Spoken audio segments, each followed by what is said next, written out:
Hey, everybody, it's another edition of Unbreakable, the podcast. And today is Thursday, December the 14th. And what a day today, huh? Oh, just, I had a Zoom conference with one of my doctors. I have like 28 doctors.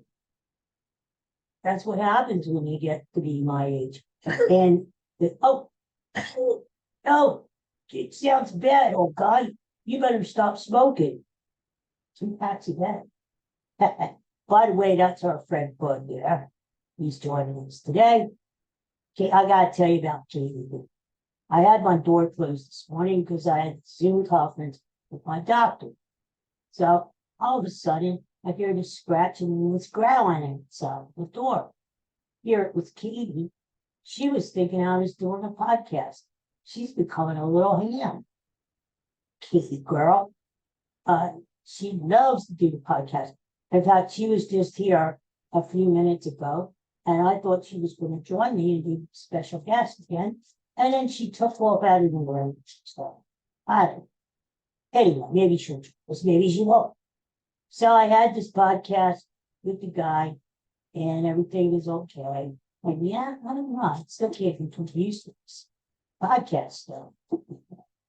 Not that podcast. I love the podcast I'm doing. What I mean is these doctors. I'm used to going to the doctor. You know, I'm not that old. Back in the old days, they tell me doctors used to come to the house. Like Marcus Welby, MD, or that guy. I'm not that old. But, I'm always used to going to the doctors. Now you've got which is fine. I mean, you could, I feel like I always have to dress up though. It's like, although the doctor was tired, that he was sitting in his house. I don't know. It's just, anyway, I got through it and it's good. On to the next doctor, which is tomorrow. Every day, right? But you and I. So what happens when you get to be 100 people anyway. Oh, you know what? I got a couple of basketball games today before we talk a little Eagles. How about those Sixers again last night, destroying the hapless Detroit Pistons, who have lost 21 games in a row. They are pathetic. I'm sorry, Detroit. Those Pistons are pathetic. They can't shoot. They're not big enough to defend. They're just, I don't know. It just, maybe they'll beat the all-time loss record, which was set by our Sixers back in the 70s. They're just, Joel Embiid at 30 points in the first half. Anyway, you know what? I got to give props. I got to shout out to that Nick Nurse. That Nick Nurse, our head coach. He's really good. And you could see the difference. Now you could see the difference between Nick Nurse and Doc Rivers. He was not a good head coach. I don't care how long he's been around. I don't care. He just is not a good head coach. And the reason I say that is because back in the day, when Doc Rivers was coaching the Sixers would have laid down in the first quarter of the first half yesterday. You know what? Think about it.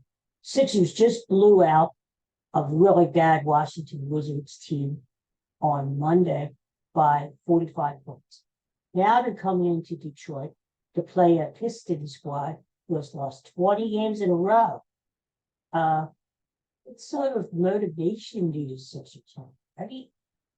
I mean, you can just kind of walk out in court and think, we can beat these guys.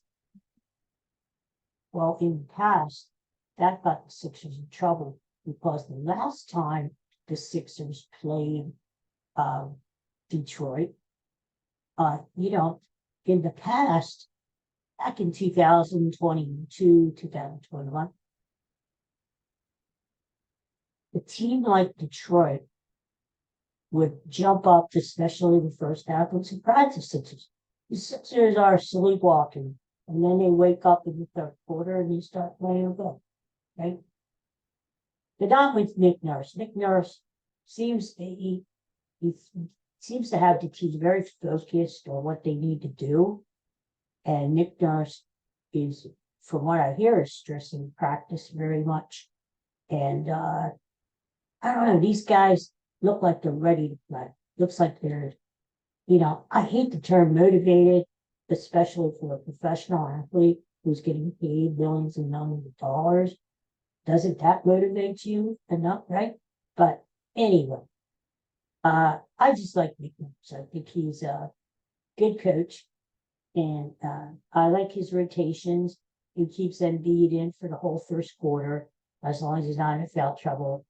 Rests him for half of the second quarter, brings him back in, plays him for the whole third quarter, and this state does the same thing in the fourth. In fact, Embiid didn't play in the fourth quarter last night, and he didn't play in the fourth quarter Monday. I mean, he scored 41 points last night in 3 quarters. So anyway, did you see that about Giannis in Milwaukee? 64 points last night. I mean, when the guy has it going, he can't be stopped. I would love to see a 3-man game between Giannis, Jokic, and Embiid. Wouldn't that be fascinating? Each take turns, go on 1-on-1 with the ball, against like a round robin thing. I don't know. That would be kind of a cute, not cute, but kind of a cool little tournament or something, But because I like each of them, all 3 of them. But Giannis is the definition of just brute strength. I mean, when he's got it together, he's fast, he's powerful, and 64 points in it. I broke the Milwaukee franchise record. As long as the Bucks have Giannis, they have a chance. As long as the Sixers have Embiid, they have a chance. As long as the Nuggets have Jokic, they have a chance, right? I mean, that's how good these guys are. And then there was a scuffle after the game. Did you hear about this? Where Giannis wanted the game ball. He wanted the ball to save or give to his mom or whatever. It's 64 points, And here, there was a mix-up with the basketballs after the game. And it turned out the Pacers, that's who they were playing this night, took a ball because one of their players scored his first points ever in the NBA. One of their reserve players. So they took the ball, and then Giannis was saying, well, no, I wanted the ball for Damian Lillard, who passed Kyle Korver on the list of all-time 3-point shooters. I wanted the ball for him. But then he said, no, I wanted to give it to my mom, blah, blah, blah. Anyway, they were in the hallway after the game, scuffling. The reporters used the word scuffle. I don't know if it was a real fight or they were just pushing each other or what, but it was a scuffle because Giannis wanted the damn ball. So I don't know. I think what they have to do is go through the tapes and find out what happened to that ball. One tape shows after the game that the person who took the basketball after he was actually a staff member of the Bucks. So, maybe he's got the ball and doesn't even know it. I don't know. Anyway, so that happened. And then, did you hear that George McGinnis died? George McGinnis, 72 years old. Great player. First of all, he was a great player for the ABA Indiana Pacers, won a couple ABA championships with them. Then he was, after the ABA, he came over to the Sixers. I don't know if you remember that. In the mid-70s, George McGinnis was a really good player. I remember him he was a real good rebounding machine. and he could score. He had this little hesitation where he almost like hung in the air, and he just flicked the ball in the foul lane, whoop, right in. And then for a little while, McGinnis and Dr. J played together because Dr. J came over from the New York Nets in the ABA, side with the Sixers. Sixers and McGinnis had a little run there together. But then, amazingly, McGinnis was traded then to the Denver Nuggets for Bobby Jones. And that was a win-win deal because McGinnis was still good, and Bobby Jones became our sixth man, and he ended up going to the Hall of Fame. He was a great defensive player, clutch scorer. Bobby Jones was a hell of a player, and he was on that Sixers championship team back in '83 with the Doc and Moses Malone, Mo Cheeks, Andrew Toney, and all those guys. So, rest in peace, George McGinnis. He was a very big player, very popular out in Indiana. He went to school out there, big time player for Indiana University, played pro ball in Indiana. Big guy out there. So much for George McGinnis. Rest in peace, George. What else do we have today going? Well, you know what? I just wanted to mention about a little bit more about the Eagles.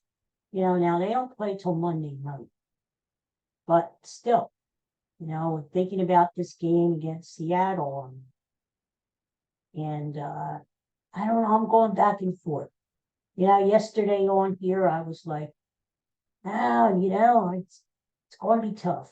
They're not a great team. They're okay team, and Seattle plays really well at home, and they have this great record when they're underdogs at home, and the Eagles have to fly across the country, and they are not playing good football. And yet the Eagles are favored by 4 points. Why? I know they're a 10-3 team. So here's what I'm thinking now. Now I'm switching back. I'm thinking the Eagles are going to win the game because I think to have 3 clunkers in a row, that's not going to be good. So I think the Eagles will win the game. Will they cover the 4 points? I don't know about that. Maybe it's going to be like a 3-point game.